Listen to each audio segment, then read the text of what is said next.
brand new episode of Covaxin Chronicles. Times are tough, and with the support of our brave and hardworking doctors, I'm sure we would also get over this pandemic. We get you experts from all over the country to update you on COVID 19. So today we have Dr. Amitav Banerjee, who is the professor and head of Department of Community Medicine at Dr. D.Y. Patil Medical College, Hospital Research Center in Pune. He's going to talk about the effect of demographics and obesity on COVID 19 over government interventions. Dr. Banerjee has served in the Indian Army Forces from 1978 to 2005. He has received Chief of Army Staff Gold Medal for his paper Impact of Information Technology on Armed Forces in the year 1996 while serving in the Armed Forces. He has also received the Director General Armed Forces Medical Service Award for paper on tribal malaria in 2003. He has published more than 200 papers in peer-reviewed journals. He's also the member of the Pune District Task Force for COVID Control.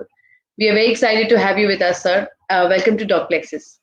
Thank you, Larsika. I thank DocPlexus for giving me this opportunity. I will be actually basically trying to see the patterns. I will be discussing the pattern with you, how the pandemic has unfolded, and different governments took different interventions. And I was just trying to correlate whether these interventions had any impact on the cases and deaths.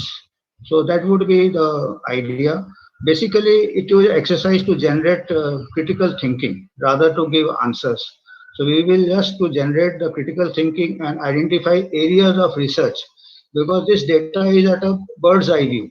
I will be presenting the data as an epidemiologist as a bird's eye view, and for the researchers, for the clinical researchers and other researchers who are working in the bedside or in the lab, these cues can be taken up. So I'll just be sharing a small presentation. After that, we can discuss some of the issues which can come up.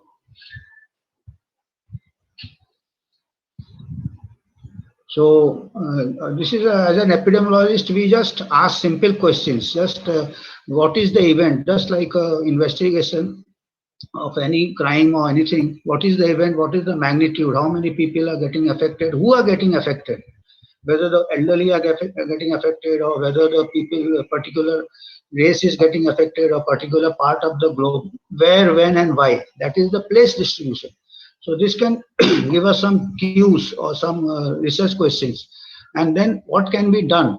The idea is not only academic, idea is a practical, what can be done to remedy the situation, and what can be done in future disasters or epidemics or pandemics of this sort, because this is going to occur in future also, because the world is getting interconnected.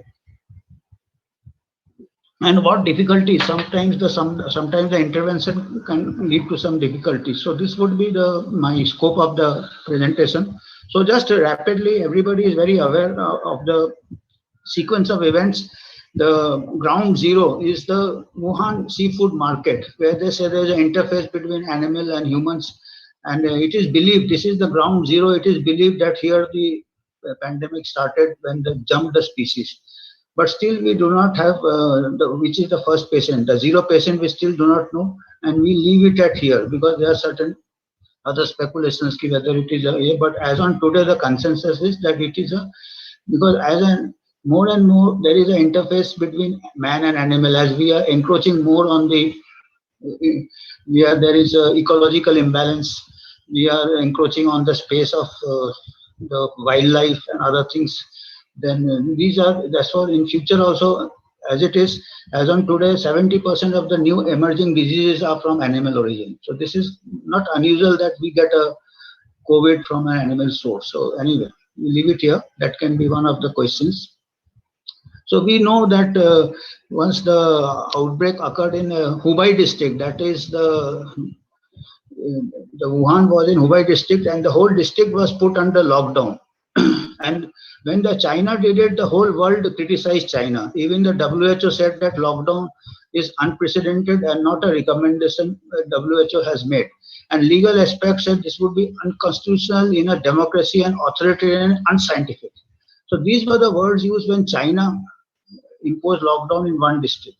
Who would have thought that in the subsequent months, the whole world, government after government, will go for lockdown? So these are some of the questions. And as I said, the topic today is the government interventions. Very few, just a very few handful of government did not impose lockdown. So we will try to see whether their experience with the COVID was different than the other strict measures. So this is just, as I said, a quick glimpse at the data. So subsequently, it spread to other countries, and in March, the WHO declared it as a pandemic. The very countries which had criticized China and surpassed it in implementing more crude and extreme forms of lockdowns. So experts advocated its norm to flatten the curve. So this was, the lockdown was something which is unprecedented at such a large scale. So what was the reason for this knee-jerk reaction and the global panic?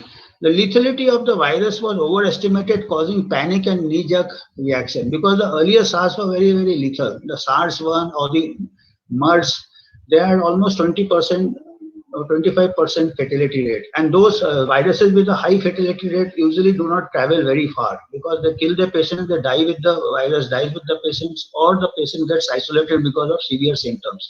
It is the milder viruses which spread far and wide.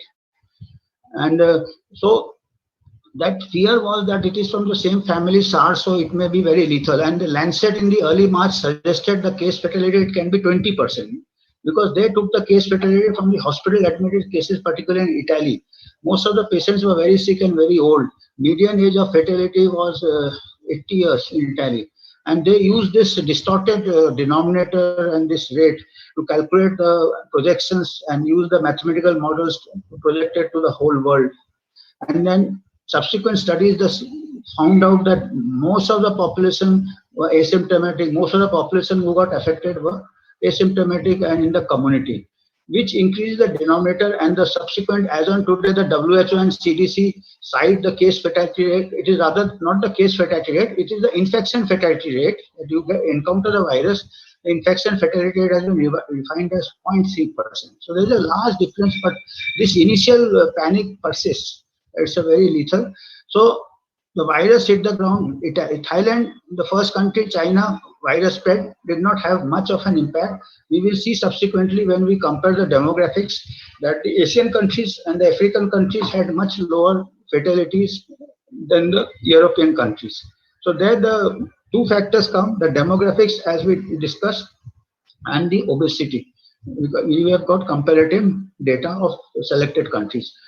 So this Italy was the first country to have a countrywide lockdown, and then the other countries, one after the other, they followed the example of Italy because the panic level was very high. Then these are the errors, the predictions on mathematical models as the data, the fatality rate fed in was distorted, and humans in this model has taken as inert units rather than social beings.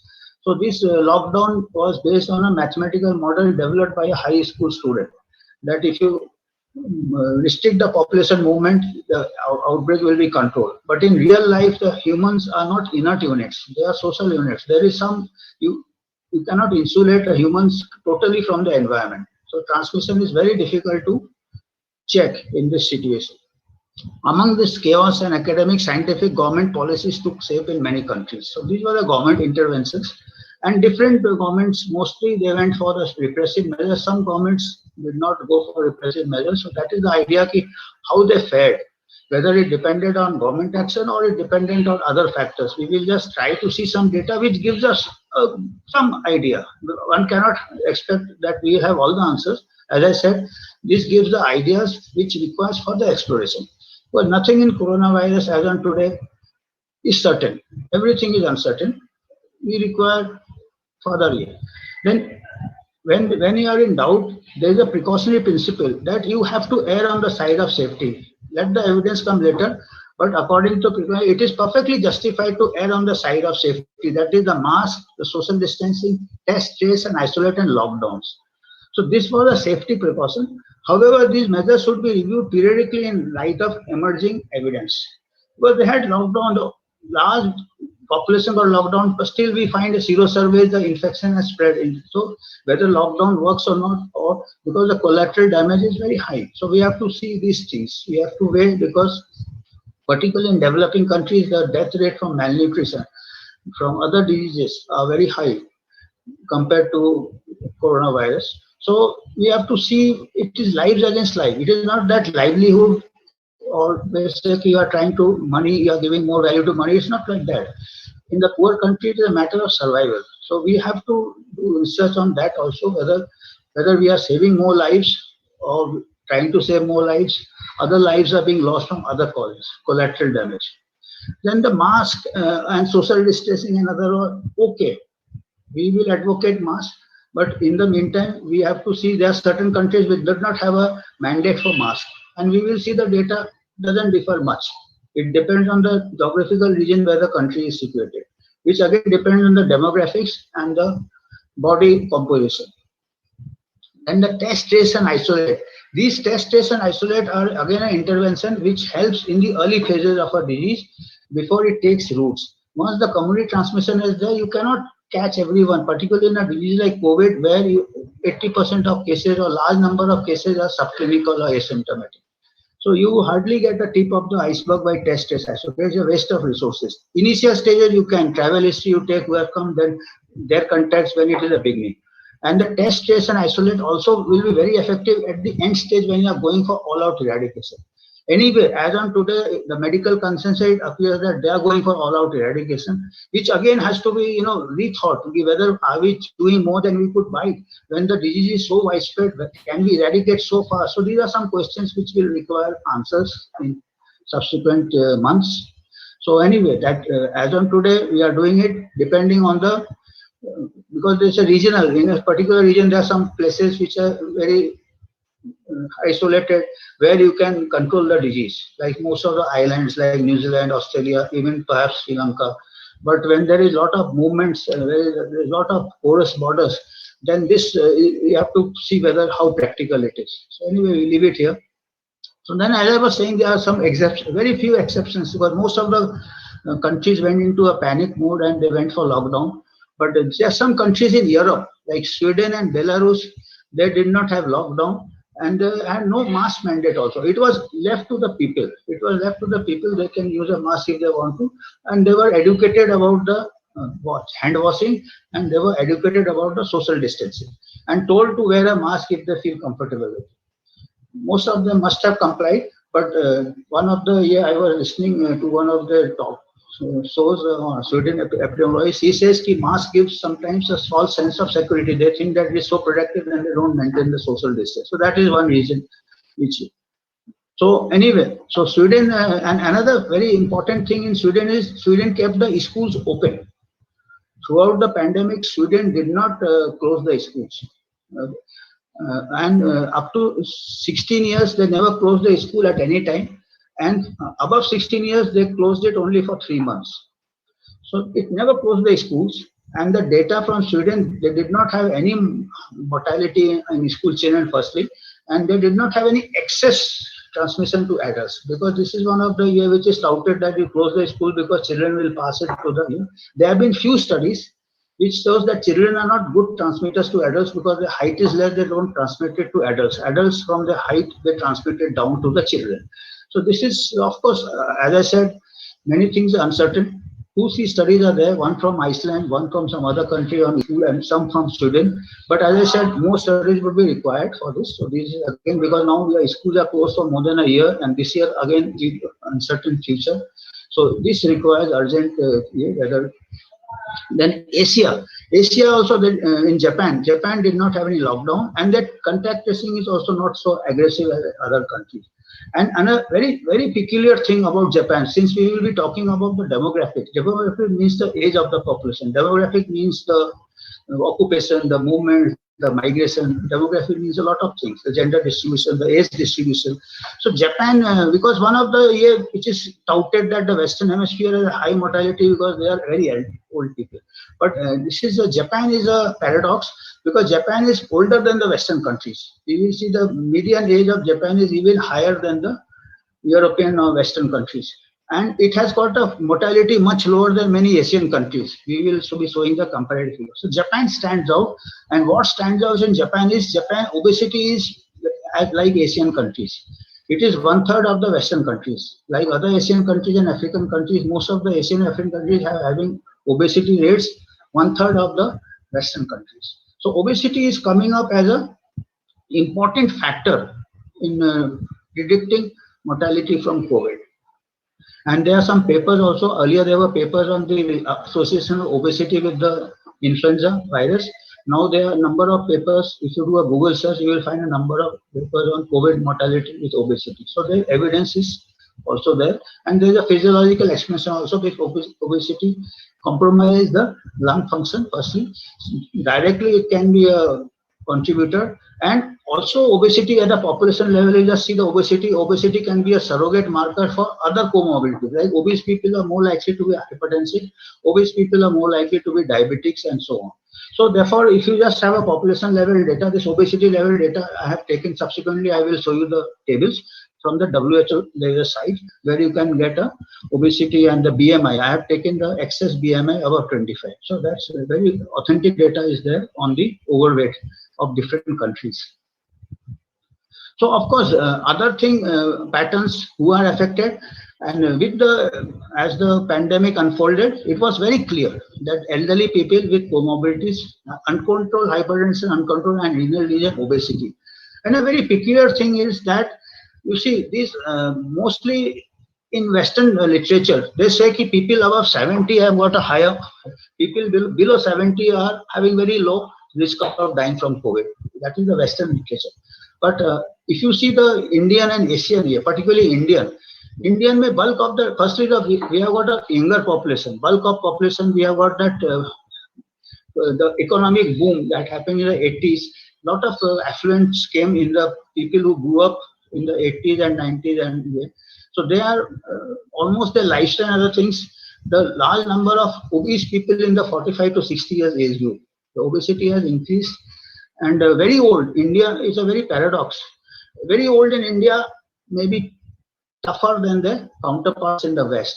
I was just seeing some, and you will see some anecdotal 100 years survive in India or 90 years survive in India, whereas very high mortality among the 45, because firstly they have a larger bulk, we have a pyramid, we have got a larger base of younger population. So 45, we are having a lot of young hypertensive, young diabetics, central obesity. As it is, we are prone, syndrome makes another thing. So we are slightly vulnerable at perhaps at a younger age. Still, we have got some protection because still we have got a very large base of very young population who have. So that can be used, this comorbidity and obesity can be used as a predictor for predicting who should receive care first, because now the hospitals are getting overwhelmed, vaccinations are getting overwhelmed. So we can use this information for prioritizing or triage for hospital beds or for vaccination. That when a patient comes with, of course, after seeing his oxygen level and other things, you can see whether he has got any of the risk factors, obesity, diabetes, then he can be given some score so that he get priority for a hospital bed. And if a person is having no risk, probably he can be home isolation or self-monitoring at home. So these can have some practical application.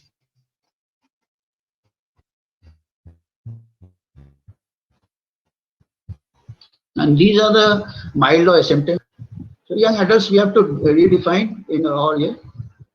So as I said, then that's why when you are talking of epidemiology, you have to see the other factors. You have to see the demography, you have to see the age, then you have to see the different population migrations, how much industrialized the place is, how much movements are there. Most of the pandemic epicenters have been industrial hubs or educational hubs, be it New York, be it London, be it Stockholm, Bombay, Pune, Delhi. So there is a lot of population migrations. And there is again, they say herd immunity doesn't work. It's not that herd immunity doesn't work. In such, when there is too much of population change, movements to and fro, herd immunity develops, but the population changes. It's a pack of cards. You have got a trump cards and herd immunity, but you shuffle the card, you add the new cards, your trump cards disappear. So it is because of this rapid turnover of the population, herd immunity will take a lot of time. So in epidemiology, you have to see the different board. Besides the COVID, there is obesity, there is demographic, there are other diseases which are making the. So what is happening? The corona is becoming the queen. Like a novice player, you are only considering the queen, but the queen can be tracked by the small pieces. So small pieces can block the queen. Of course, vaccine can block it. That's a new weapon we have got. Again, we have to use judiciously, see how effective it is. But besides the vaccine, there are other things like lifestyle, obesity, comorbidities. Like in Western countries, in USA, most of the deaths occurred in the marginalized people, the blacks and the Latin American and other things who were migrants, because they were not taken care for the diabetes, they were not treated for the hypertension. So if you take care of the comorbidities, you can bring down the mortality from COVID. And of course, obesity is a long time. So epidemiology and chess have got so many things in common, because you see the big picture, you see the other pieces also, other variables also. So this is the, I am always like to project this slide. So I have taken some selected countries from 3 continents.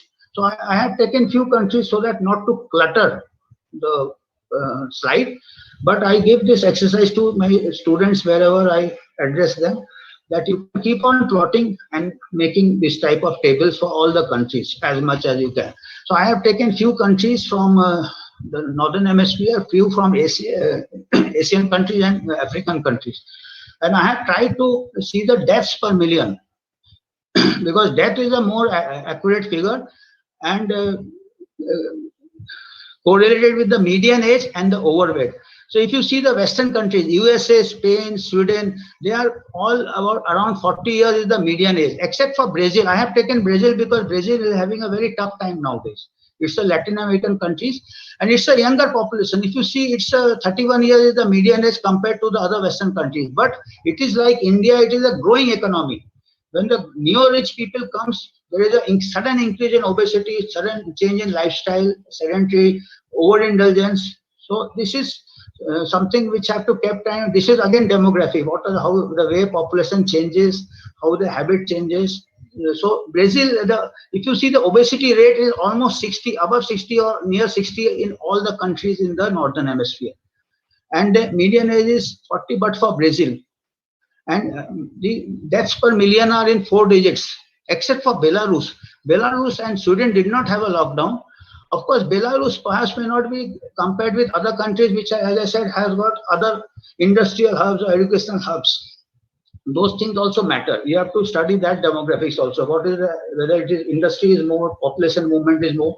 But of course, Sweden, of course, Stockholm and Spain and other things, in New York. So these are other countries. Sweden did not have a lockdown, as I said, and the rates are lower than USA and Spain and other things. Of course, they say Sweden, the rates are much higher than the other Nordic countries, that Norway and other countries which are adjoining Sweden. So just to say that they did not do lockdown, they suffered more. They give the examples of other Scandinavian countries like Norway and all. But if you go to the geography and see the Norway and other countries, those countries surrounding Sweden are different topography altogether. They are very spared. The people live in very distant places. They are hilly areas and they are very isolated pockets people live. So they don't have the urban hubs like Sweden. So as I said, when you are considering this, so you have to consider these factors also. So if you consider that way, Sweden did not fare very badly. And then if you see the USA is testing the maximum, but it is contact tracing and it is having the highest, almost higher death rate. Now, if you see the Asian countries, Japan is having the 47 median age, and it is higher than all the Western countries. But still, it is having the mortality 80 per million only, 80 per million, and it is not doing very contact tracing also. And mortality data is more accurate. And similarly, of course, India is having a very tough time nowadays. Maybe whatever the reason, we don't know, but India may now we have got 18% overweight is very low, and same with Bangladesh and Sri Lanka also. And we have got a very comparatively we are having Asian countries are having very low compared to the Western countries. 10 times low. Even if you take India, it is 10 times low. They said there may be underreporting of deaths even, but even if you correct for underreporting, it is underreporting by 3 or 4 times. But the overall rate is less than 10 times, if you see.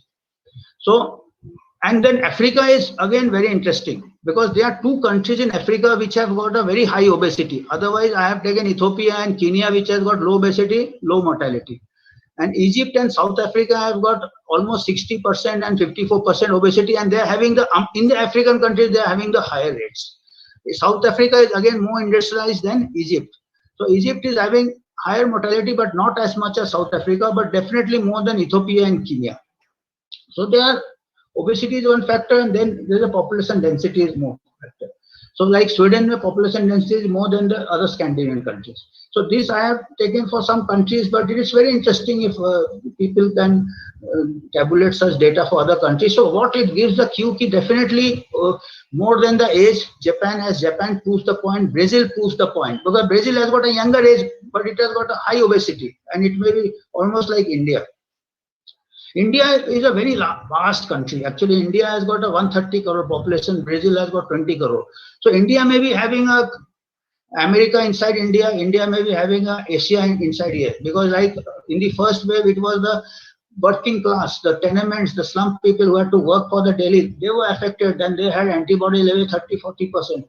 But now in the second wave, the virus has come to the middle class and upper middle class, where they may be more akin to the European population in their body weight and lifestyle and other things. I mean, this is the hypothesis which has to be tested at a granular level, at the when you are seeing the patients, if you can tabulate such data, who are coming, who are not coming.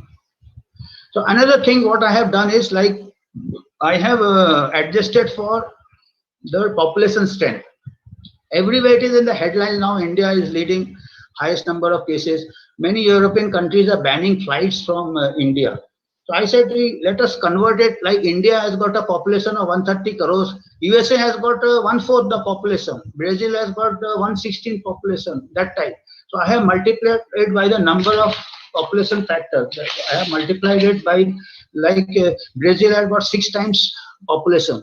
So whatever the rate, USA cases rate, I have multiplied by the 4 times, because the population, so adjusted cases comes to almost 2.5 lakhs.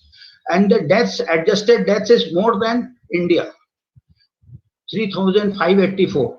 Because 870, because the population of USA is 1/4 of India. If you multiply by 4.12, it comes to, similarly I have done for all that. So but for UK, all of the other countries, USA, Brazil, France, all are in the red compared to, so we are more or less all are in the same boat if you see the population size.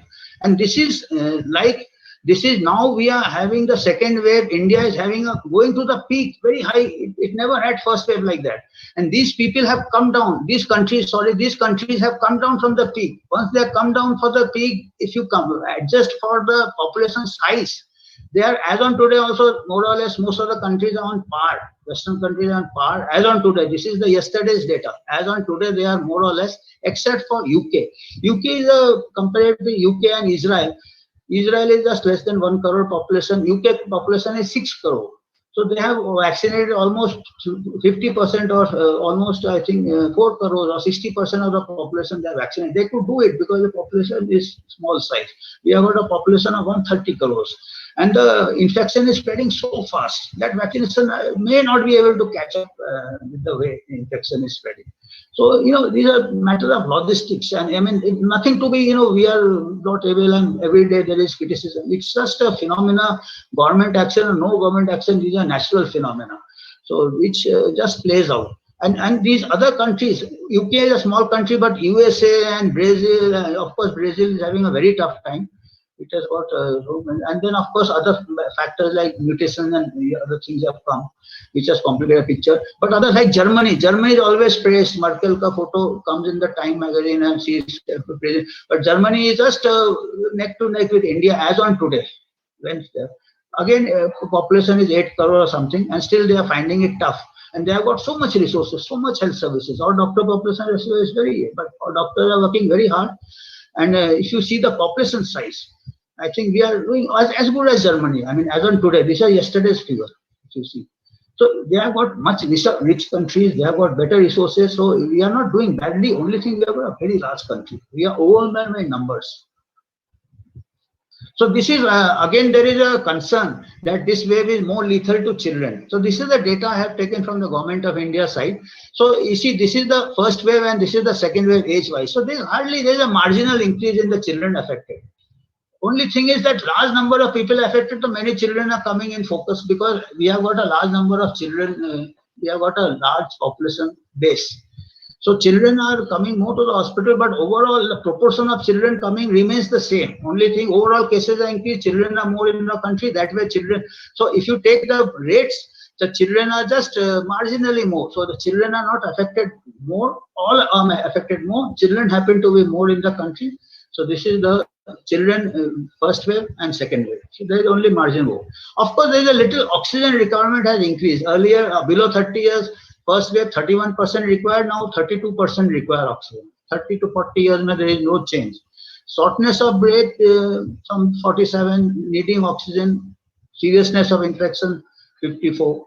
So more need, as I said, this now slightly upper class is being affected. Probably they have got more obesity than the class affected in the first wave. So these are again hypotheses. These require more granular data at the field level. So now other things which I would like to add is, like, we are having the diabetic capital is increasing in our country. So these can affect the COVID mortality also and morbidity. And we did a study and we found then vitamin D deficiency is increasing intergenerational. We had a very interesting study about a few years back, field practice area. We found also we did it among our medical students and the faculty, and we found the medical students were 4 times more deficient in vitamin D compared to the older faculty, because we are bringing up young generation in air conditioned classes, air conditioned car, air conditioned homes. They don't go out in the sun, they don't spend in the field. So these 4 times they are less, and vitamin D overall immunity, they say it affects.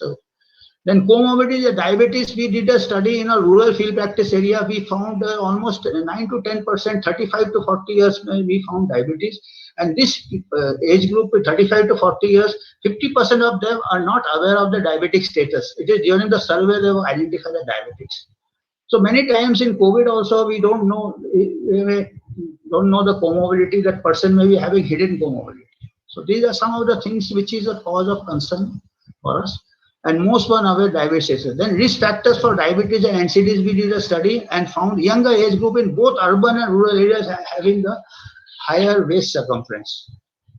So these are some of the incipient changes which are coming, the demographic changes in the subsequent generation. So this is the time, this can be a wake-up call. This is the time to change the lifestyle of the younger generation, and perhaps in future pandemics we are better prepared. So whatever youth advantage we have got, we can consolidate on that. So this is the physical activity. Earlier in our time, we used to get a cycle. We used to be very happy. We used to go 20 kilometers college in a cycle. Nowadays, from first year, you go in car. So other advantage of cycle was vitamin D. Besides that, it was open air, because air droplet and all, there was no such thing as droplet. Now it is vitamin D. You are losing, and then you are putting other friends in the car, in the enclosed car. There is no ventilation also. Similarly, earlier workplaces and hospitals were like this, very ventilated and spaced out. So you see, I think this architecture changes also over the decades. Besides the urbanization, population movement, so I think it was building towards such a respiratory pandemic. So these are the factors which, and I have been to Thailand a couple of times. I found there most of them have got this classes and all in the open, Thailand now, and they have got this most of the eateries also on the pavement, open air eateries most of the time. And the Thailand rates are very low. If you see the Worldometer data, Thailand in the Asian countries, whereas Thailand was the first country to be affected after China. So Thailand, there was no morbidity, mortality. Then after Thailand, Italy, there was a heavy mortality. So probably the way of lifestyle and other things also comes in demography, how people live, how ventilated they are. So this was the earlier, and these are the modern offices, small cubicles, and that cuts the air. Air becomes stagnant. And nowadays people are so afraid they will put some plastics in front instead of saving. That is causing stagnation of air. So it keeps there. So if you have a open outside offices or you have a good ventilation, keep the windows open, the fans running. Everything is becoming air conditioned now, and we don't know how well the air conditioner filters work. And the healthy meal. This is I have taken the Japanese meal because Japan is having the. I couldn't understand, but I could understand this is something fruits and other things and fish perhaps, and so natural food appears some here. So our Indian diet is also very healthy. Our traditional Indian diets are also healthy. So this is a Japanese meal. So they don't put on weight, and perhaps. And this is the American fast food, and we are also the hamburgers and other things. And nowadays, every day in office or in school and college, everybody has got a birthday. So the cakes and pastries and the soft drinks with sugar, high sugar content. So all these adds up over the years and obesity and makes you vulnerable. Earlier, I used to teach the students that these factors are important for non-communicable diseases. Now I teach them it is more important for communicable disease because non-communicable will kill you in 20 years. Communicable disease like respiratory infection will kill you in 7 days. So this lifestyle is now important for non-communicable as well as communicable disease. This is the photo I have taken from an American article. They said that this after 1 year of lockdown, many Americans have put on so much weight. So they are not ready to come out of lockdown and they are vulnerable to. So I think Indians also can do a study before and after lockdown. So this lockdown also makes people inactive, sedentary, and then take away. You can't go to the restaurant. You have just order food, and all those things aggravates the. And then, as I said, there was a report: Indians who are above the age of 70, 80 years tend to be healthier than the 75-year plus in other countries. This was brought out by Raman Lakshmi Narayan, who is an epidemiologist, I think, from some foreign university. So this is because what is called the selection bias in a country where those who have made it to 75 years are generally healthier. Because where the health services are good from childhood, everybody is protected into adult old age. So most of them may be having multiple cohorts. In India, till recently, there were no health services. So those who survived old age, they may be made of stone or stuff. So this is because otherwise they would not have made it that age. But our younger people are perhaps not so lucky. So they are very vulnerable because of change in lifestyle, change in diet, and lack of exposure to physical activity and sunset. So this is a recent 3 days old photo from Times of India. So 105-year-old and 95-year-old, they win the COVID battle. They just had COVID and came out of the hospital.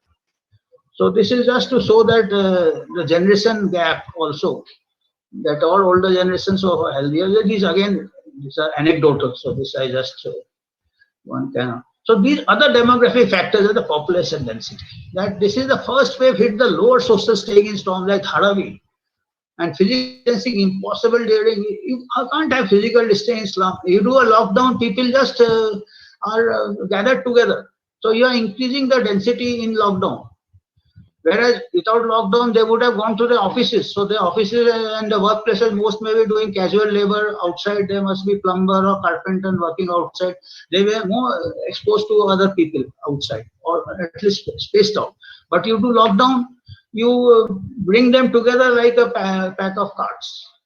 And they in this congested, they are inside. Outside there is a lathi charge. So I see you have to see when you do a government action, you have to see, blindly copying something in the West, they can have a lockdown, whether in our country. It is not possible to have this, you increase. That's why and perhaps the mortality was less because these people are sturdier, they're exposed to so many coronaviruses, cross immunity is there with coronaviruses. They were a younger lot, they were lean. Actually, India, as I said, India, there are many countries inside India. The leaner population, the average Indian is maybe BMI less because the bulk is made up by this class which are very poor, undernourished. So, or if you take the upper class, the obesity may be similar if you just take the upper class as the Western countries. So these are some of the finer things we have to see. And now the middle and upper class is affected in the second wave. Almost 80% left vulnerable after the first wave, maybe contributing present, besides other factors such as mutant strains. Prevalence are higher in this group, as you see. From school, from here, the prevalence of obesity is more in the upper middle classes and upper middle classes. So the way forward, where we go from here, urgent need to beef up COVID care. Immediately now we are in a major crisis. Everybody knows, in fact, that we are overwhelmed not by the lethality of the virus, because I was hearing a very good speaker say yesterday that COVID has a very low individual risk but very high societal risk, and particularly it applies to India. At individual level, the risk of mortality is very low, and particularly in India, overall the infection fatality rate is 0.05 in India because large numbers get affected, and even case fatality rate is low in India. Case fatality rate, yesterday only I was seeing the state epidemiologist of Maharashtra saying, as far as Maharashtra is concerned, in the first wave, I was this Pradeep Awate, his statement I saw, state epidemiologist of Maharashtra. In the first wave, the case fatality rate of admitted cases was 3%. And now in the second wave, the case fatality rate is less than 1%. So because we are having better knowledge about the management of cases, in spite of this overwhelming of the hospital services, we have got a, compared to the first wave, we have got a low case fatality rate. But of course, because of the large numbers, the absolute deaths are more. So it is definitely, it's a problem. And we are, health services have never been, we have been not developing our public health services. Particularly what is happening, the villages, from villages people are migrating to the cities for the care, bringing the patient from there because the villages health services are not there. So this is adding to the chaos.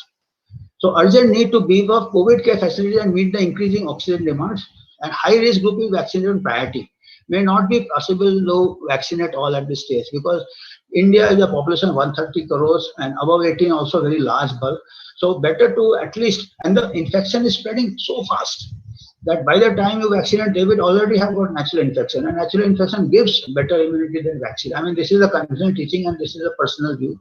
So whatever the year, but in a resource-crunched country, we have to think that better to give to those who are vulnerable and those who have not had the infection. It will save the vaccine, save the resources. And then, of course, we have got enough, give it to everyone. Care of non-COVID cases should not be interrupted because there's a lot of non-care deaths are also on par. Every day in India, there are 25,000 deaths, all causes. Even now, COVID deaths are 3,000. So, in context, if you don't have the care of non-COVID cases, overall death is a death by any cause. And then research is required in all aspects of it. Research is required because a lot of things are pushed in COVID, use of drug, use of plasma, so many things. Everything is going on an emergency mode. So at some stage we have to say, okay, look, now there is time for research. So otherwise there are so many things now. There is a concern that plasma therapy can also haphazard plasma therapy can also promote mutation. So inappropriate therapy can promote mutation. So we have to be careful. We are struggling with mutations. And the long term increase in health budget, scaling of public healthcare facilities, particularly in the periphery, so that there is no crowding, equitable distribution of health resources, low individual risk but high societal risk. Then these are the control of obesity, promote healthy. These are again long term. In fact, this is the time when the young generation can be educated about the obesity hazards. Age you cannot change, but your health, obesity you can control. Physical activity you can increase. Outdoor activity you can increase. Lifestyle, avoid sugar and soft drinks. They say the sugar is the new smoking. Avoid fast foods. Encourage physical activity by creating an enabling environment, cycle tracks and other things. We have got cycle tracks in city, they meet a dead end. You go on a cycle, suddenly there's no cycle. There are vendors selling their wares on the cycle track. Cycle tracks, playground, swimming pool, these are the long term. So conclusion is again, take home messages. If you know the enemy and know yourself, you need not fear the results of 100 battles. Now we know COVID. COVID, we know it's a virus and it kills the vulnerable. And who are the vulnerable? Who are obese? So you control your obesity. who are having comorbidities. So you take care of overall health services should be good. Take care of your diabetes, take care of your hypertension. If you treat them, you are on risk par with the person without comorbidities. If you know yourself but not the enemy, for every victory gained, you will also suffer a defeat.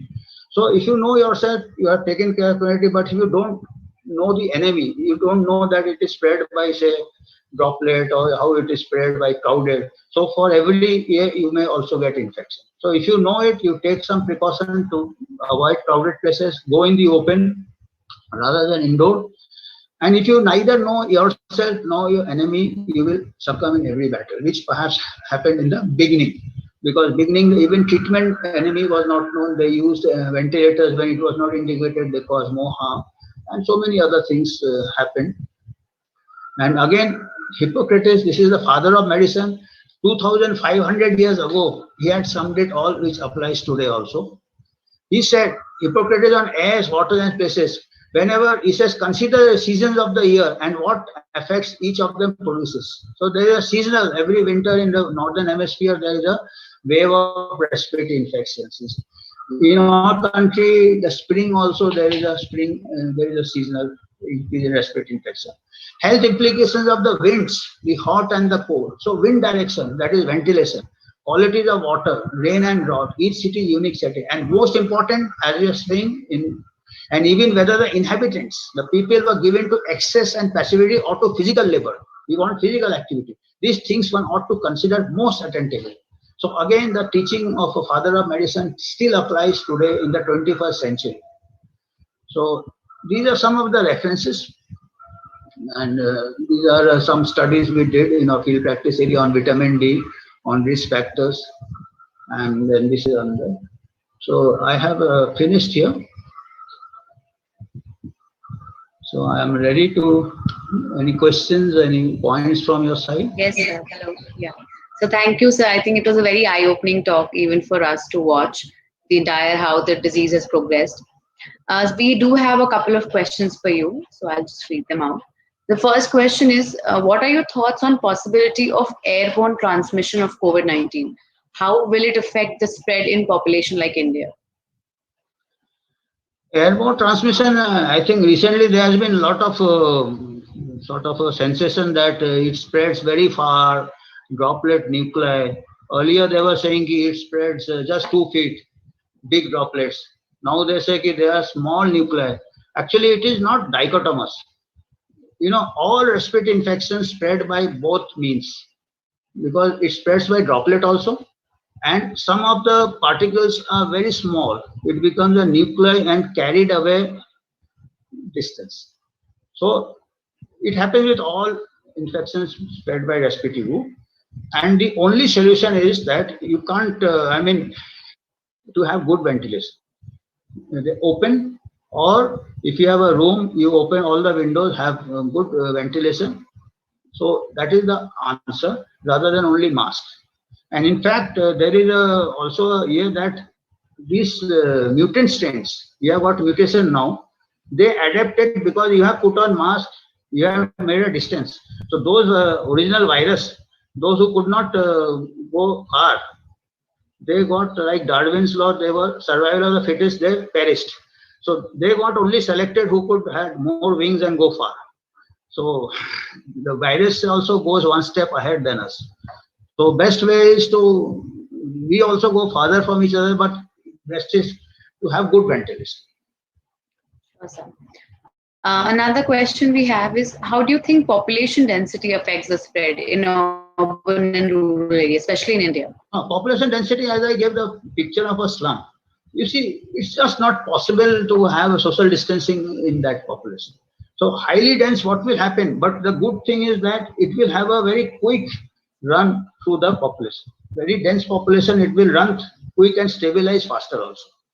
In a population which have a less population density, it will not spread initially, but the people will be left vulnerable. You see, you can't prevent a thing, you can just postpone it. That's why now people who are not living in those crowded areas, now they are getting, when they are going to work, they are coming in contact. So it's in dense population, it's not possible, but the only answer is that Those who are vulnerable, elderly and other things, they can be isolated when the epidemic is at its peak. They can be isolated from the crowded. Sure. Next question is, you showed us the reports of age affecting oxygen demand. So are there reports on obesity increasing a patient's dependency on oxygen? As I said, these are the obesity is affect compromise the lung function per se. So obesity because the movement of the respiratory muscles are hampered. So definitely physiological reason is that the obese person will have less oxygen and it may require more. And this, of course, these are hypotheses. And at a clinical level, the data can be collected. When the patient is there, his weight is there, his height is there, and later the data can be analyzed and can be correlated with oxygen. As I said, this big picture gives you the questions, but to answer them, you have to collect the data at the individual level. So you require more granular data. Correct. So last question is, how important of a role does a general or family physician play in carrying out culturally tailored interventions for poor nutrition and physical inactivity? Family physician is very important, in fact, and this is one of the reasons why we are having this type of anarchy, I would say, because earlier days, the family physician knew the whole patient. He knew his comorbidities, he knew his lifestyle. He was a friend, philosopher, and guide, and the rapport was there. Now you go to a multi-specialty hospital, so they are a specialist. He will look only at the.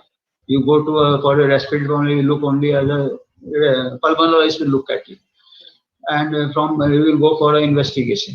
So that rapport is not there. Firstly, secondly, everybody wants to go to a specialist. So there is crowding in the health these hospitals, big hospitals, which in fact spreads the infection. In fact, the earlier mortality in Italy and Sweden were in these hospitals where the nosocomial infection spread because nowadays modern hospitals are also built, architecture is different. It runs through the staff and everybody gets quarantined.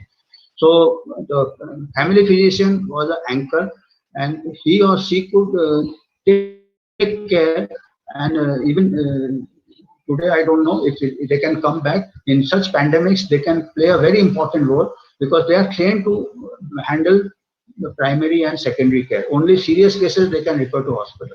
So the triage can be done at that level. The patient will unnecessarily not be sent to a hospital where perhaps he may have a low viral load. If he goes to there, he will get a higher viral load. So these things are also to be kept in mind. Sure, sir. I think that would be all the questions. So, any closing statements you would want to give your fellow doctors who are, being so strong in fighting the pandemic here every day? They are doing a great job.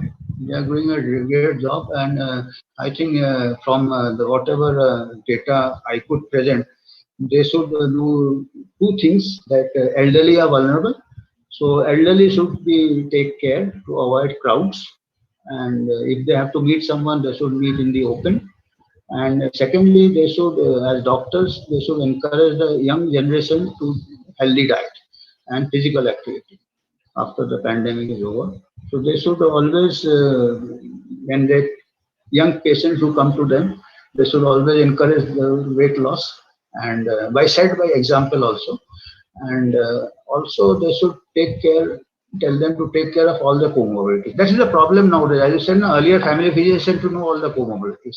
Now one doctor prescribes for one comorbidity, other, and then there is drug interaction and so many things. So we really require the return of the family physician for such.